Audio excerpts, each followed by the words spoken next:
ಕೋವಿಡ್-19ಗೆ ಸಂಬಂಧಿಸಿ ಲಾಕ್ಡೌನ್ ಆದ ಬಳಿಕ ತಮ್ಮ ಇಲಾಖೆಯಿಂದ ಖರೀದಿ ಕೆಲಸಗಳ ಕುರಿತು ಪಾರದರ್ಶಕವಾಗಿ ಸರ್ಕಾರದ 5 ಮಂದಿ ಸಚಿವರು ಮಾಧ್ಯಮದ ಮುಂದಿಟ್ಟಿದ್ದಾರೆ. ಆದರೆ ವಿಪಕ್ಷ ನಾಯಕ ಸಿದ್ದರಾಮಯ್ಯ ಮತ್ತು ಕಾಂಗ್ರೆಸ್ ಅಧ್ಯಕ್ಷ ಡಿಕೆ ಶಿವಕುಮಾರ್ ಇದರಲ್ಲಿ ರಾಜಕೀಯ ಮಾಡುತ್ತಿದ್ದಾರೆ ಎಂದು ಪುತ್ತೂರು ಶಾಸಕ ಸಂಜೀವ ಮಠಂದೂರು ಹೇಳಿದರು.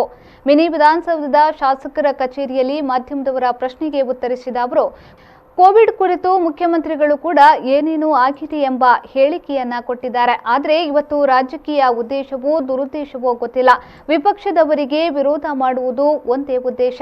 ಬಹುಶಃ ಈ ಸಂದರ್ಭದಲ್ಲಿ ಯಾವುದೇ ಆರೋಪ ಮಾಡಲು ಕಾರಣ ಇಲ್ಲದ ಕಾರಣ ಕೋವಿಡ್ನ ರಾಜಕೀಯ ಮಾಡುತ್ತಿದ್ದಾರೆ ಎಂದು ಅವರು ಹೇಳಿದರು. ಇವತ್ತು ರಾಜಕೀಯ ಉದ್ದೇಶವೋ ರಾಜಕೀಯ ದುರುದ್ದೇಶವೋ ಅಂತ ಗೊತ್ತಿಲ್ಲ.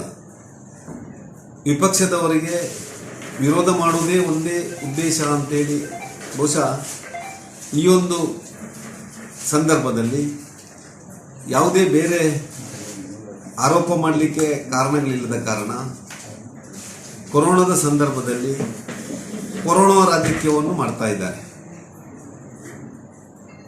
ಅವರಿಗೆ ಅಧಿಕೃತ ಲೆಕ್ಕ ಬೇಕಿದ್ರೆ ಸರ್ಕಾರದಲ್ಲಿದೆ. ಸಂಬಂಧಪಟ್ಟಂಥ ಇಲಾಖೆಯ ಮುಖ್ಯಸ್ಥರನ್ನು ಕೇಳಿದರೆ ಅವರು ಲೆಕ್ಕ ಕೊಡ್ತಾರೆ.